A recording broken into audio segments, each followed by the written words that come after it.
인사 나누실까요? 함께 기도하며 감사합니다. 복 많이 받으십시오. 오늘도 수고 많으셨습니다. 네. 감사합니다. 오늘 고린도전서 벌써 한 30번째 시간인데요. 10장 1절부터 13절 말씀을 살피면서 또 주시는 말씀 붙들고 기도하면 좋겠습니다. 수요 기도에는 그래도 조금 더 시간적 여유가 있어서 앞에 있던 내용들을 조금 더 상기하는 시간을 먼저 갖도록 하겠습니다. 고린도전서를 크게 세 부분으로 나눕니다. 그래서 겉면의 큰 원파트는 1장에서 4장까지 공동체의 분열에 대한 이야기를 다루죠. 그래서 그렇게 시작합니다. 1장 10절에 온전히 합해라. 온전히 합해라. 그 첫 번째 파트의 주제는 어떻게 보면은 공동체의 연합을 말하는 것입니다. 이 이야기가 나올 수밖에 없었던 배경은 너무 잘 아는 것처럼 고린도교의 고질적인 문제 중에 하나였던 잘남 때문에 그랬습니다. 그 잘남을 드러내는 방법과 수단으로 지도자들이 쓰였다는 것이죠. 여러분, 자랑이라는 게 참 교묘한 게 나를 내세우는 것도 자랑이지만 내 새끼예요. 그게 자랑이죠. 저희 스승님은요, 누구예요? 바로 그런 식의 자랑이 교회 안에 파다했던 것이죠. 그 이면에는 세상의 성공 방식을 여전히 버리지 못한 고린도 교회의 성도들의 습성이 남아 있었던 것입니다. 성공 그 자체가 뭐가 문제겠습니까? 그런데 고린도 교회 성도들은 당시에 익숙했던 성공 방식을 놓치지 않고 그것을 가지고 교회 안에서도 적용했다는 것이죠. 그래서 당시에는 후견인 제도라는 게 있었어요. 그래서 유명한 사람들을 후원함으로써 자신도 그 명성에 동참하는 거죠. 그런 이해로 지도자들을 바라본 거예요. 여기에 대해서 바울은 십자가의 도를 말하죠. 그리고 그리스도의 몸을 말하며 너희들의 부르심을 봐라. 지혜 있는 자 있느냐, 잘난 자 있느냐, 강한 자 있느냐. 이 말의 이면의 의미는 뭐죠? 하나님이 애초부터 그 조건을 봤다면 하나님 너희들 부르실 이유가 없다. 은혜의 선택을 강조하면서 은혜의 시선을 회복하라고 말합니다. 더 나아가서 무슨 얘기를 하냐면 지도자의 역할을 말하죠. 이 말을 왜 할까요? 너희들은 세상의 이해 속에서 지도자들의 잘남과 못남을 따지지만 판단하지만 중요한 것은 하나님께서 교회 안에 지도자를 세우셨을 때에 목적하신 바가 있다. 누구는 기초를 쌓게 하시고 누구는 자라게 하시고 은사가 다르다. 그 각각의 역할을 이해하고 지도자를 바라보는 것이 성숙일 것이다 라고 말하는 것이죠. 이런 의미에서 바울은 공동체의 분열에 대한 대안을 어떤 답을 찾아가도록 하면서 결론을 뭐라고 말하냐면 여러분 기억하시기 모르지만 하나님 나라는 말에 있지 않고 능력에 있다. 왜 이 말을 했을까요? 너희로 말해라. 나 누구 스승의 아래에 있어요. 저 어디 교회 다녀요. 그걸로 말하지 말고 너희가 하나님께 속한 자로서의 실력으로 말해라. 말만 번지르하게 그렇게 얘기하지 말고 정말 고난 앞에서 무너지지 않는 실력으로 의심 앞에서 요동치 않는 그런 믿음의 실력으로 좀 말해라. 그래서 그러긴 얘기를 하는 거예요. 하나님 나라는 능력에 있다. 자꾸 허울 좋은 명분과 지도자의 어떤 명예로움을 뒤집어 쓰고 그것으로 너희를 말하려고 하지 마. 그렇게 결론 내립니다. 두 번째 파트는 5장부터 6장인데 공동체의 거룩을 말하죠. 부도덕함과 교회 안의 여러 불의한 문제를 다루는데 그 시작은 이렇습니다. 음행에 대해서 다루면서 세상에도 존재하는 음행이 너희 가운데 있구나. 그러면서 계모와 아들 간에 해서는 안 되는 관계를 다루죠. 그것은 문제는 그 일 자체보다는 교회가 그걸 용납하고 있다는 걸 지적합니다. 그리고 이런 표현이 나와요. 통한이 여기지 않고 울어야 되는데 울지 않는 너희가 좀 안타깝다. 여러분 교회 안에 하도 문제가 많으니까 이제는 그런갑다 해요. 옛날에는 어휴 그런 일이 있어. 근데 요즘 어때요? 그럼 그렇지 뭐. 이게 우리가 안타까울 부분 아닐까요?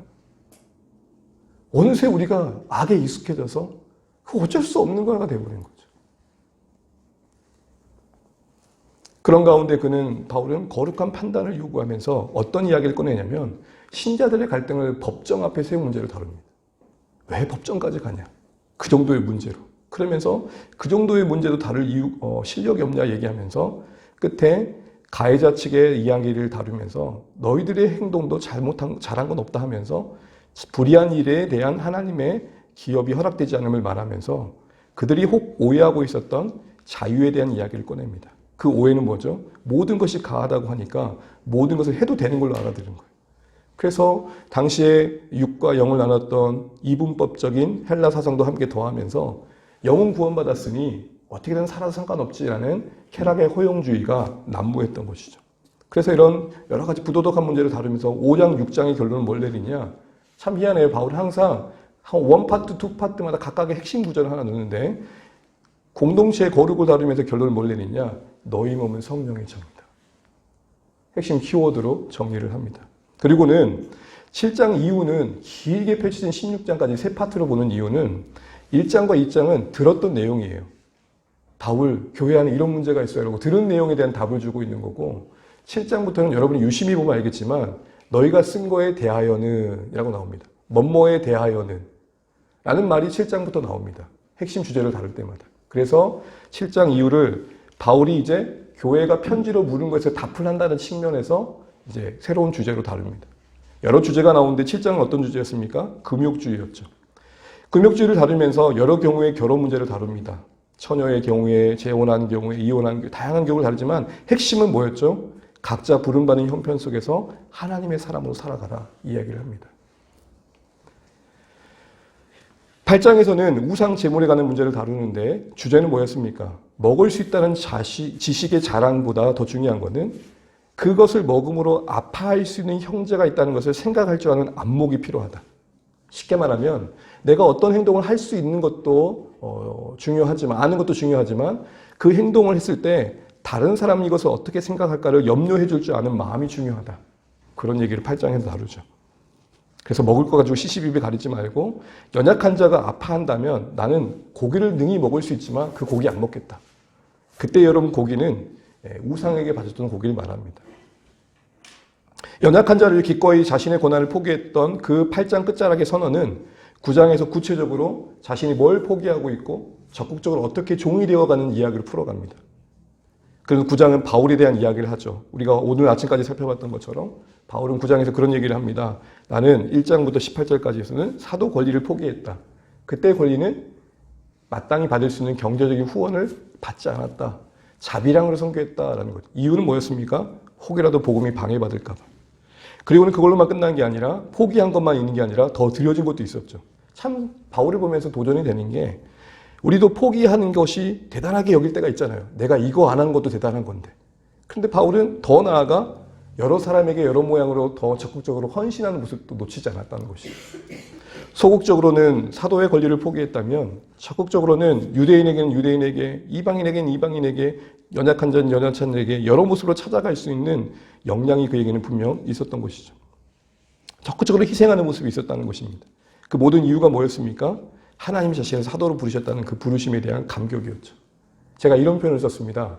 저항할 수 없는 하나님의 은혜. 여러분, 우리 신자됨에 있어서 가장 놓치지 말아야 될 것은 내 의지와 선택을 뛰어넘어 하나님이 먼저 나에게 찾아와 믿어질 수 있는 마음을 허락해 주셨다는 겁니다.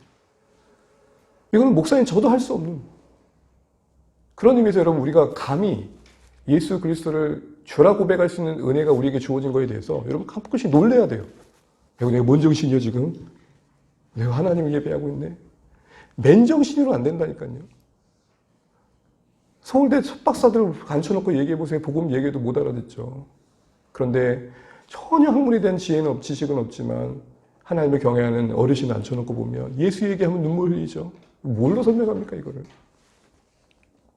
더하여서 그 이어지는 마음이 뭐였습니까? 그렇게 부름받았기 때문에 이왕이면 같은 하나님을 해도 정말 하나님이 기뻐하시는 모습을 하고 싶다는 거예요. 이 마음이 전 도전이 됐어요. 그러면 이왕이면 하나님 일을 할 때 맞지 못해 하지 않았으면 좋겠고 더 나아가 그래도 그 모든 일을 임하는 여러분의 마음속에 하나님께서 기뻐하시는 모습이 뭘까? 생각이 뭘까? 태도가 뭘까? 자세가 뭘까? 그런 마음가짐으로 그는 권리를 포기했던 것이죠. 또한 더 나아가 복음을 위한 것이라고 말하면서 마지막에 이런 얘기도 합니다. 나도 복음에 참여하기 위해서 그랬다라고. 여기서 우리는 중요한 걸 보게 돼요. 바울은 복음을 전하는 것으로만 선포하는 것으로만 여겼던 게 아니라 복음을 자신에게도 선포했다라는 것입니다. 다시 말해 복음을 전하는 사역과 함께 복음만 전해져서 열매만 맺혔던 게 아니라 그 옆에 열매에 맺혀지는 가정 속에 정작 그 자기 자신도 복음에 합당한 모습으로 자라갔다라는 거죠. 그래서 여러분 내가 모든 것을 행하면 복음을 위함이요 더하여 끝절에 이렇게 말하죠. 복음에 참여하기 위함이라. 복음을 전하면 전할수록 복음이 전해져 열매를 맺는 것뿐만 아니라 복음에 어울리는 모습이 우리 인격 안에 자리 잡아야 되지 않을까요? 라는 생각을 해보는 거죠. 희한하게 죄송해요 이런 표현에서 이 교육자 조직 세계에 들어온 이후로 조직에 있는 분들의 이야기를 다뤄보면 다들 이런 얘기를 해요. 푸념처럼. 옛날엔 난 안 그랬는데. 야, 다 그래요. 그때가 순수했는데. 이 조직이 무서운 조직이에요. 네.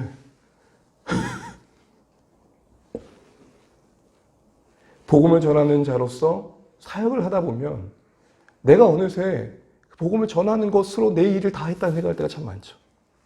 가르치는 것으로 내 일을 다 했다고 생각이 많죠. 여러분, 저는 제 마음속에 요즘 계속 부담이 뭐냐면 너는 그 전하는 복음에 어울려? 이 표정을 봐, 이 방식을 봐, 삶의 선택을 봐, 가족에선 어때? 여러분, 이런 고민이 바울에게 있었고 그걸 뭐라고 표현합니까? 버림받을까 두려워합니다. 이런 공포심에 가까운 이 고백, 그 이면에는 거룩한 긴장감이겠죠. 바울이 천국 못 갈까 봐 두려워했겠습니까? 아닙니다. 오늘이란 이 소중한 시간을 하늘 하나님 앞에 섰을 때에 낭비했다는 말을 혹이라 들을까 하는 염려였겠죠. 그런 마음으로 두려움을 고백했던 그 고백을 이제는 자신에게만 아니라 고린도 교회에게도 이야기합니다. 그게 10장입니다. 8장 끝자락에서 나는 연약한 자를 위해서는 고기도 안 먹겠다는 걸 더 구체화한 게 9장이라면 이제 9장 끝자락에서 나는 정말 내가 버림받을까 두렵다. 나는 그렇다.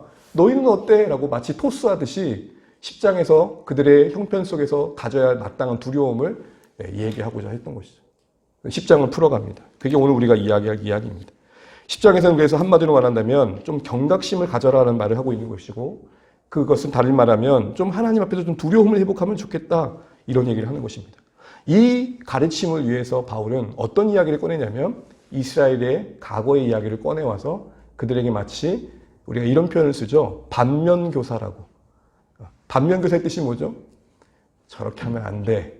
이런 의미에서 이스라엘 이야기를 꺼냅니다. 그러면서 그 의도가 11절에 핵심 요약되어 있습니다. 11절 한번 같이 한번 읽어볼게요. 시작. 그들에게 일어난 이런 일은 본보기가 되고 또한 말세를 만난 우리를 깨우치기 위하여 기록되었느니라. 아멘. 두 가지 문단을 보시면 전반부에 그들에게 일어난 일입니다. 읽어봐서 알겠지만 그들에게 일어난 일이라는 것은 이스라엘의 출애굽 이후에 광야에서 보여준 비극적인 불순종의 사례를 말합니다. 이스라엘 출애굽 이후에 광야에서 보여준 비극적인 실패의 사건들을 말합니다. 이 이야기를 하기 위해서 바울은 1절부터 이렇게 시작합니다. 우리 1절 한번 읽어보겠습니다. 시작. 형제들아 나는 너희가 알지 못하기를 원하지 아니하노니 우리 조상들이 다 구름 아래에 있고 바다 가운데로 지나며. 이건 이스라엘 한 사건이잖아요. 근데요 여러분 앞에 요거 하나만 간단히 언급하고 넘어가면 좋겠는데요.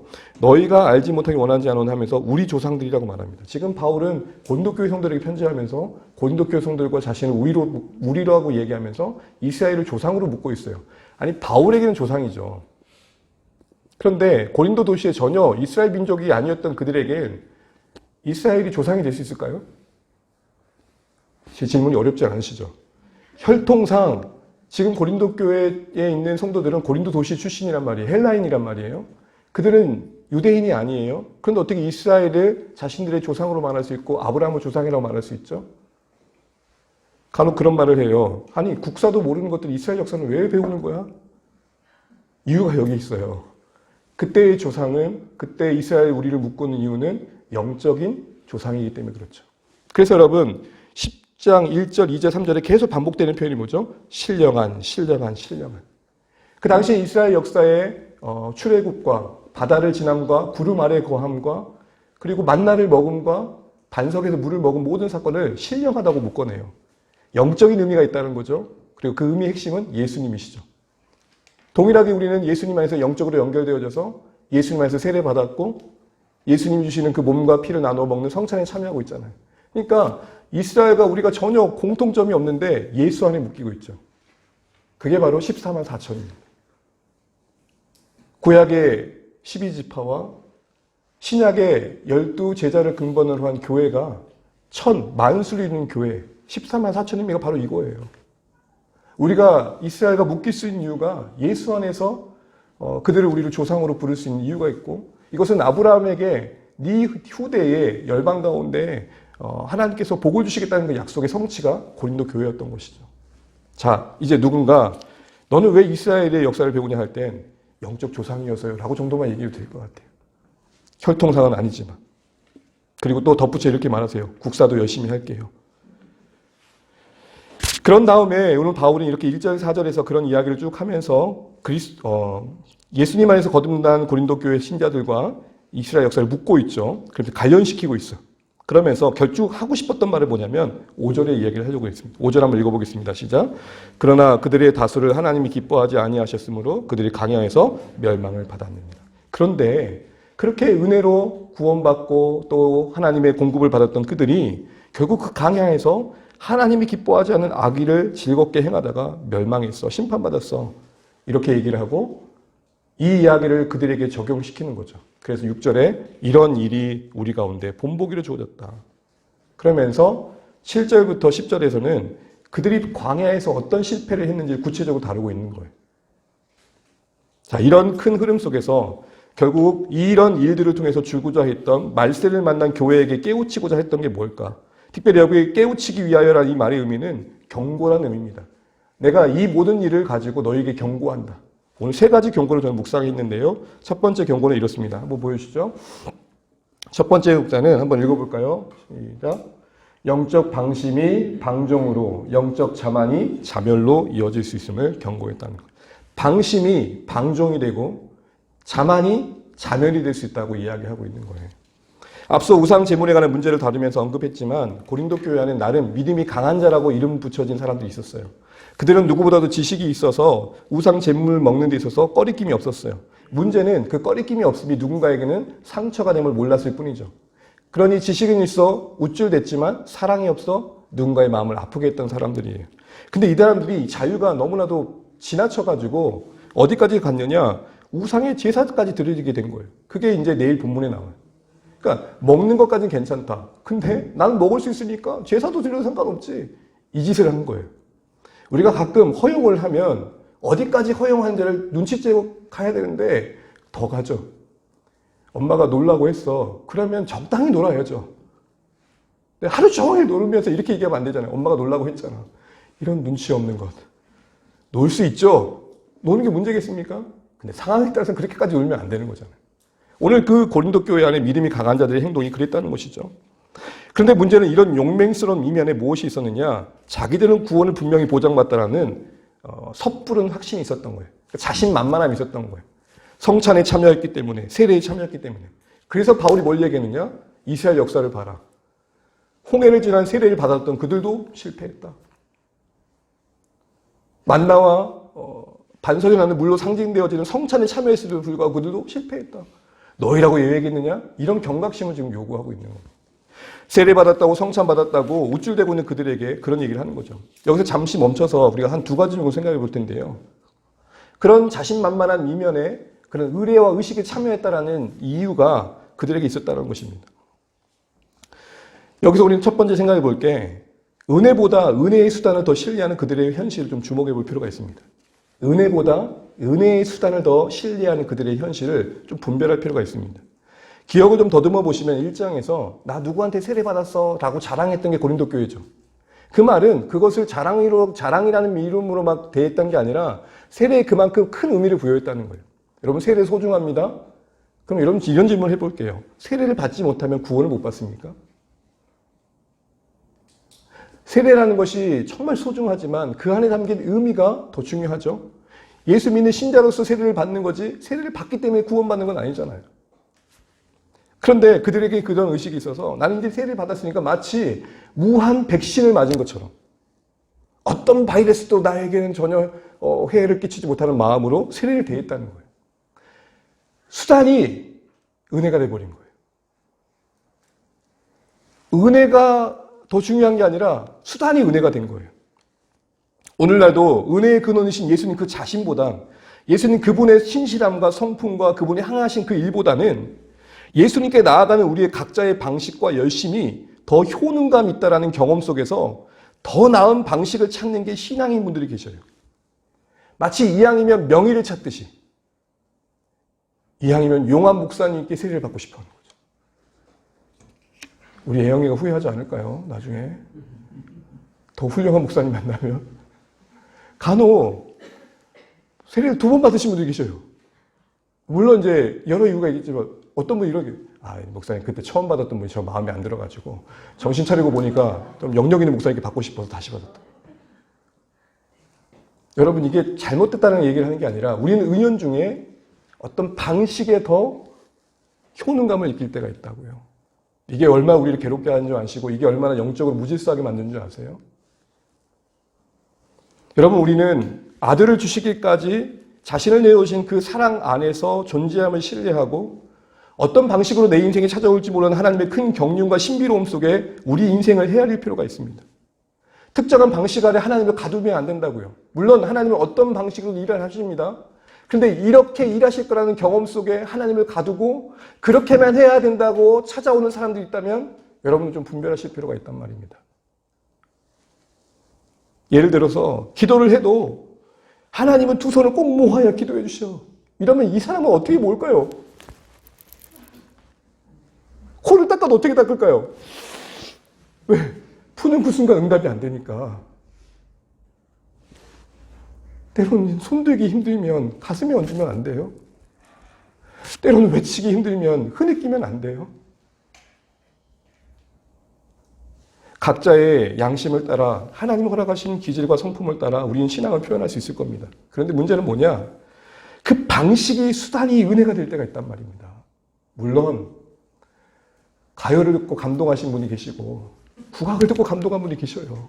그걸 탓하는 게 아니에요. 문제는 뭐냐? 특정한 방식만이 하나님의 은혜라는 결정적인 이유를 가지고 그걸 찾기 위해 몸부림치는 건 신앙이 아니라는 것이죠. 우리는 아들을 내어주신 이미 십자가의 사랑 안에서 신자됨을 확증받고 있고 헤아릴 수 없는 하나님의 경륜과 그 크심 아래 인생이 있음을 약속받고 있습니다. 그러니 어떻게 일하실지 모르는 하나님의 은혜 안에서 여러분 혹 우리가 아무것도 할 수 없는 형편 속에서도 신앙의 중심을 지키고 하나님 나의 기도의 부족함이 죄책감을 찾아올 때도 긍휼을 베풀어달라고 구할 수 있는 무릎 꿇음이 더 필요한 거죠. 그럼 여러분 내 기도가 부족해서 일이 안 됐다고 생각하면 됐을 때는 여러분 기도 때문에 된 겁니까?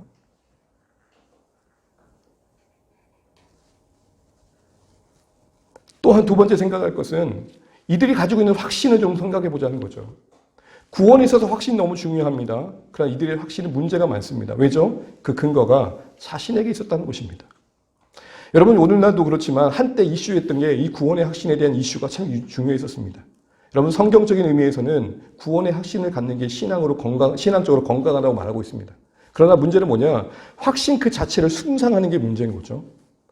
확신의 유무도 신앙을 말하려고 하는 기계적인 확신을 갖게 하는 게 문제라는 겁니다. 신앙에 의심이 있을 수 있고 때로는 의혹이 될 수도 있고 의문이 될 수 있는 이 시간을 허락하지 않는 거예요. 조금만 의심하면 말씀 들이대면서 왜 확신이 없냐고 따져요. 그러면 정작 아직 자리 잡지 않은 뿌리 내지 않는 믿음 안에서는 흔들려요.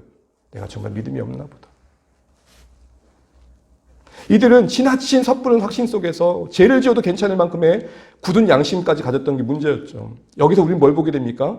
확신하잖아요. 그것이 자신을 넘어 과신이 된다니까요. 확신하다가 그 자신이 과신까지 가버려요. 과신은 뭐예요? 하나님도 필요 없는 거예요. 이미 하나님의 사랑 받았다고 확증받고 있는 거예요. 지난번에 한번 얘기 드렸던 것처럼 이 확신과 연관해서 중요한 개념은 나의 확신보다 더 중요한 건 하나님이 나에게 확실하게 구원을 약속해 주셨다는 것입니다. 그런 의미에서 여러분, 우리는 무엇이 필요하냐면 현실적인 이해 속에서 이 구원의 확신을 갖는 게 중요합니다. 현실적인 이해 속에서 구원의 확신은 뭘까요? 첫 번째는 구원의 확신을 갖는 그 확신 자체보다 더 중요한 것은 겸손이라는 것입니다. 어쩌보면 우리는 지나치게 확신을 갖기보다는 확신을 끊임없이 의심해야 됩니다. 왜죠? 확신이 든든한 것만큼 더 중요한 것은 삶이 든든한 게 중요해요. 이미 오랜 신앙생활 한 분들에게는 구원의 확신이 자리 잡고 계실 거예요. 이런 우리에게 더 필요한 게 뭐냐면 내가 신자가 맞나? 이런 마음 가지고 신자가 맞나? 그게 바울이 바랬던 내가 버림을 받을까 두려워함이다. 그래서 구원의 확신을 강조하는 구원파적 신앙에서는 바울이 버림을 받을까 두려워했다는 말을 이해를 못해요. 그런 생각을 갖는 것 자체를 이해를 못해요. 그걸 뭐라고 말해요? 구원받지 못했다고 말해요. 의심의 한 토리도 허락하지 않아요. 여러분, 신앙은 의심 속에 자라요. 질문과 의문 속에 내 것 되는 거예요. 제가 그랬어요. 바울도 끊임없는 의심 속에 자신을 비판하고 비난하면서 하나님 앞에서 자기 자신의 모습을 갖고 갔죠. 의외로 그는 확신보다는 자신을 늘 괴롭게 했어요. 그렇잖아요. 두렵다고 말하잖아요. 또한 두 번째는 구원의 확신보다 더 중요한 건 구원의 목적임을 아셔야 돼요. 구원의 확신에 관심을 갖는 것도 중요한데 정말 건강한 구원의 확신은 구원의 목적이에요. 그리고 구원에 부르신 하나님에 대한 신뢰예요. 내가 의심하지 않는 게 중요한 게 아니라 내 의심을 뛰어넘어 하나님의 나를 붙드심이 분명함을 신뢰하는 게 더 중요하다는 말씀을 드리는 겁니다. 그리고 그 하나님의 손이 나를 어디로 이끌어가고 있는지 그 구원의 목적에 주목하는 게 중요합니다. 내가 지금 이 시점에 얼마나 불안하지 않고 천국 갈 것을 알고 있냐보다 더 중요한 것은 저 천국을 향하시는 하나님의 나를 이끄심이 얼마나 분명하며 그 목적하신 바가 무언지를 아는 게 더 중요하다고요. 오늘 내가 불안하지 않고 천국을 신뢰하는 것만큼이나 더 중요한 것은 나에게 오늘 뭘 요구하신지를 알고 그 목적하신 바를 향해 걸어가는 게 중요하죠. 그래서 바울이 그렇게 말하잖아요. 날마다 내 몸을 쳐 복종케 한다. 그래서 이런 개념을 바르게 정리하시면 좋겠습니다. 그래서 여러분 오늘 바울은 의도적으로 이렇게 표현합니다. 12절 한번 읽어보겠습니다. 12절 시작. 그런즉 선줄로 생각하는 자는 넘어질까 조심하라. 선자라고 말하지 않고 선줄로 너희는 지금 선자가 아니다. 정말 바른 믿음에 선 게 아니라 스스로 섰다고 생각하는 자야. 이렇게 자신들을 돌아보라 말을 합니다. 이런 잘못된 확신자고 있는 들에게 바울은 그들의 교만의 혀를 찌르면서 우리가 앞에 살펴봤던 1절에 5절의 얘기를 하는 거죠. 이스라엘을 봐라. 홍해도 건넜고 거기서 세례받았고 신령한 음식과 음료를 광야에서 먹었음에도 불구하고 약속의 땅에 다 들어간 게 아니지 않느냐. 그들 가운데 일부는 악을 즐겨 행하다가 은혜의 특권을 방종의 기회로 삼다가 결국 심판받았다. 이걸 얘기하고 있는 것입니다. 자신만만했던 그들에게 어떤 마음을 갖게 하고 싶었을까요? 경건한 두려움을 갖기를 원했던 것이죠. 과거 이스라엘 백성들이 대단한 은혜로 인해 구원받았다라는 이 출애굽을 경험했던 그 감각이 얼마나 컸겠어요. 바다가 갈라지고 마른 땅을 건넜는데 여러분 그런 경험하면 너무 황홀하지 않을까요? 그런 놀라운 은혜에 취해서 그랬는지 몰라도 출애굽이 끝이 아니라 진정한 시작이라는 걸 놓쳤던 거죠. 그러니까 무장해제 돼버린 거예요. 이제 다 끝나버렸다 우리는. 이제 애굽 나왔으니까 끝이야. 뭘 못 본 거예요? 그들 안에 남아있는 애굽을 못 본 거예요. 우리 예수 안에서 마치 홍해가 갈라지는 그 길을 걷는 기적을 경험한 사람입니다. 근데 여러분 홍해를 세례에 비유하는 이유가 뭔지 아세요? 갈라지고 물을 지났다는 것만이 아니에요. 그 다음이 중요해요. 그 다음이 어떻게 됐죠? 물이 다시 덮였어요. 이 말이 뭐예요? 돌아갈 길이 없다는 거예요. 이제는 그쪽으로 가면 안 된다는 거예요. 그런 의미에서 세례와 그 의미가 맞닿아 있다는 거죠. 이 이야기를 하면서 바울은 다시 한번 그들에게 그들 안에 있는 애굽을 강가했던 이스라엘처럼 너희도 혹시 너희 안에 있는 고린도를 강가하고 있지 않니? 이 얘기를 하고 있는 것입니다. 구원을 다 이룬 것처럼 그러기에 이미 천국 간 일만 남았다고 자만하고 방종하지 말아라. 그 방심이 방종이 되는 거고 그 자만이 자멸이 되는 거라는 것을 이스라엘 역사를 근거로 이야기하는 것이죠. 이는 곧 두렵고 떨림으로 구원을 이루는 거룩한 긴장감을 회복하라는 것입니다. 오랜 신앙생활을 할수록 여러분 확신보다 더 필요한 것은 겸손입니다. 내가 정말 구원받은 신자가 맞나? 내 존재에 의심을 던지십시오. 불안해하라는 말이 아니라 긴장하라는 말입니다.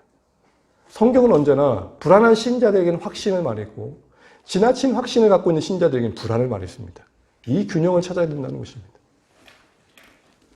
대단한 은혜를 경험했지만 거룩함에 실패한 이들의 모습이 우리에게 비춰질 때 어떻게 보여야 될까요? 한번 죄송하지만 따라해 주십시오. 방심은 금물이다. 항상 선배님들이 그런 얘기를 해요. 부흥의 끝나고가 중요하다. 온 세상을 다 얻을 것처럼 은혜 받고 간 그 다음이 중요하다. 그럼 항상 수련회 끝나고 부흥회 끝나고 딱 하면은 남편과 자식들은 그대로예요. 나만 은혜 충만하지. 문을 열고 할렐루야 들어갔는데 그것들은 그대로예요. 근데 갑자기 이제 뒤집어지는 거죠. 은혜는 어디로 가고 사라지고. 그런 의미에서 여러분 중요한 게 뭐냐? 은혜를 받은 것만큼이나 중요한 건 은혜를 지켜가는 거다. 또한 한때 좋았던 과거의 믿음에 기대어서 오늘을 안일하게 보내는 걸 삼가하십시오. 오늘이 있어야 됩니다. 간혹 성도들 가운데 그런 얘기를 해요. 아유, 내가 각오는 열심히 했었죠. 마지막으로 여러분, 범사에 겸손함으로 은혜를 이어가는 우리의 삶이 될 수 있도록 힘써야 될 것입니다. 받은 은혜에 합당한 경건한 두려움이 우리 가운데 회복되시는 오늘의 말씀 되시기를 바랍니다. 왜요? 참된 은혜는 우리를 철들게 하기 때문입니다. 두 번째는 이런 경고를 하고 있습니다. 두 번째요. 함께 읽어볼게요. 시작. 들은 말씀을 자신과 무관하게 여기면 삶의 변화를 기대할 수 없다. 1절 말씀 한번 읽어보시면 이렇게 되어 있습니다. 형제들아 나는 너희가 알지 못하기를 원하지 않는다. 가끔 바울이 이런 논어를 쓸 때가, 이런 어조를 쓸 때가 있는데 모르지 않기를 원한단 말이죠. 이걸 전문 용어로 이중부정이잖아요. 이중부정은 여러분 국어 시간에 배웠지만 엄청 강조하는 겁니다. 히브리어도 마찬가지, 헬라어도 마찬가지고. 이는 반드시 명심해야 될 사실을 말합니다. 왜 바울이 이렇게 얘기했을까요? 몰랐던 사실을 새롭게 배우라는 게 아니라 그냥 머리로만 알고 있던 것을 좀 삶으로 좀 끌어내라, 이런 얘기를 하는 것이죠. 그러면서 두 번에 반복해서 쓰는 표현이 있습니다. 6절 보시면 우리의 본보기, 11절 한번 읽어볼게요. 그들에게 이러한 일은 본보기가 되고 또한 만세를 만난 우리를 깨우치기 위하여 기록되었다. 본보기가 몇 번 언급되어 있죠? 2번. 6절과 11절에 본보기란 말이 2번 언급되어 있습니다. 본보기란 말이 무슨 말일까요? 이스라엘 역사가, 그 불행한 심판의 역사가 당시의 교회와 아무 상관없지 않다. 관련이 있다라는 것입니다. 이 말은 이스라엘 실패 역사 속에서 타산지석의 마음을 가지라는 것이겠죠. 교회사를 배우는 이유를 교회사 선생님께 한번 물어본 적이 있는 학생이 이런 대답을 들었다고 합니다. 그 교수님 말, 내가 역사를 가르치며 배우는 이유는 겸손하기 위함이다. 그 말 참 명언 아닙니까? 그런데 여러분, 역사를 공부한다고 다 겸손해지나요? 아니죠. 어떤 역사관을 갖고 있냐가 중요하죠. 어떤 승리와 성공의 관점에서 역사를 읽어내는 사람들은 참 교만할 때가 많습니다. 다시 말해서 제대로 바르게 적용하지 않는 말씀의 묵상은 우리에게 무익할 수 있다는 것입니다. 듣는 것 자체도 은혜일 수 있겠지만 그것이 쌓여만 간다면 삶의 변화를 기대하기 어려움을 바울은 지금 얘기하는 거죠. 이스라엘 역사를 굳이 끌고 온 이유가 뭘까요? 말씀 앞에 좀 너희가 서봐라는 거 아니겠습니까? 구약의 민수기 앞에 너희가 좀 서보라는 거죠. 민수기 이스라엘 딱 너희야. 이걸 좀 깨달으라는 거 아닐까요? 그 수많은 말씀 중에 왜 민수기의 이스라엘이 꺼낼까요? 그 말씀 앞에 왜 너희가 서봐야 돼? 이런 얘기를 하는 것이죠. 그럼 우리 다시 한번 돌아보시죠. 늘 돌아보는 모습이겠지만 말씀을 많이 듣는다고 변화되는 게 아님을 우리가 다시 한번 기억하면서 그 말씀과 나를 자꾸 상관시켰으면 좋겠습니다. 그리고 여러분 더 나아가서 여러분의 일상 속에 좀 말씀이 많이 떠올랐으면 좋겠습니다. 자주 듣고 자주 생각하면서 놓쳤던 우리 자신의 모습을 재발견하고 우리 삶의 영역을 비춰보고 나아갈 길을 찾는 거죠. 바라고 원하는 것은 그냥 말씀드림이 지적 유희나 만족으로만 끝나지 않기를 바랍니다. 아무리 산의 지미를 먹어도 소화하지 못하고 몸 곳곳에 영양분으로 공급되지 못한다면 의미 없잖아요. 마지막입니다. 같이 한번 읽어볼게요. 세 번째 경고하는 것은 시작. 넘어뜨리려는 시험으로 간주하는 영적 안목과 하나님 의지할 때 시험을 감당할 수 있음을 기억하자는 겁니다. 우리 13절 말씀 읽고 마치겠습니다. 사람이 감당할 시험 밖에는 너희가 당한 곳이 없나니 오직 하나님은 미쁘사 너희가 감당하지 못할 시험 당함을 허락하지 아니하시고 시험 당할 쯤에 또한 피할 길을 내사 너희로 능히 감당하게 하시느니라. 여러분 여기서 먼저 주목해야 할 것은 시험 밖에는 너희에게 당한 것이 없나니 라고 말합니다. 시험을 당했다는 표현을 주목하십시오. 왜 바울은 시험을 당했다는 말을 굳이 여기서 꺼내고 있을까요? 당시에 자신만만했던, 구원에 자신만만했던 그들에게는 우상 숭배에 참여하는 것을 시험으로 여기지 않고 난 이럴 수 있어라는 자랑으로 여겼다는 거예요. 정신 차리라는 거예요. 그거 시험이라는 거예요. 유혹이라는 거예요. 만약에 여러분 우리가 제사상에 올린 음식을 먹는 게 크게 문제되지 않지만 우리가 제사에 절을 하는 건 또 다른 문제잖아요. 그거 가지고 자랑한다는 것은 복음을 자랑하는 게 아니죠. 그러게 여러분 시험 당했다라고 말하는 이유는 정신 차려 분별해. 우상 숭배와 음행은 자랑할 일이 아니라 너희를 넘어뜨리는 목적으로 시험이 찾아온 거야. 가볍게 여기지 마 이렇게 얘기하는 거죠. 우리는 물론 그 자체로 죄인 거에 대해서는 반사적으로 거부합니다. 근데 저는 이런 질문을 한번 해봐요. 그 자체로 죄이지 죄가 아닌 것들 중에서도 시험이 될 수 있는 것이 있음을 분별하는 안목이 필요하지 않을까? 명예, 물질, 성공, 성취 이게 뭐 죄입니까? 허락하신 축복 속에 우리가 누릴 수 있는 거죠.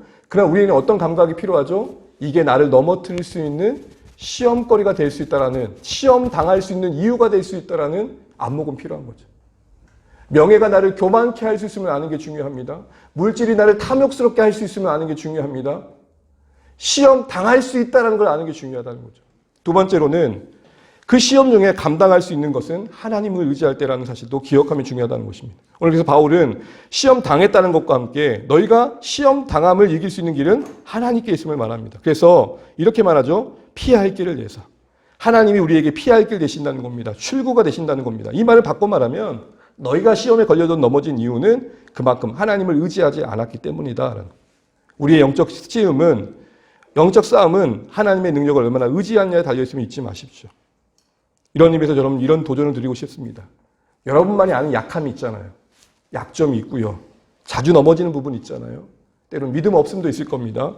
이거에 대해서 우리가 해야 될 게 뭘까요? 출구는 하나님이십니다. 답답할 때 출구는 하나님이십니다. 여러분 여기서 피할 길에 주목해 보십시오. 저는 이 말씀 보면서 뭘 찾았냐면 도대체 피할 길이 뭐지?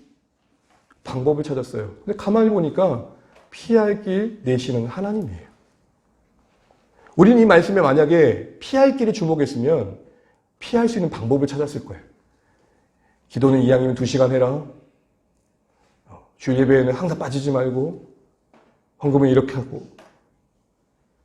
근데 하나님은 피할 방법을 알려주신 게 아니라 피할 길을 내시는 분이 하나님이심을 보여주세요.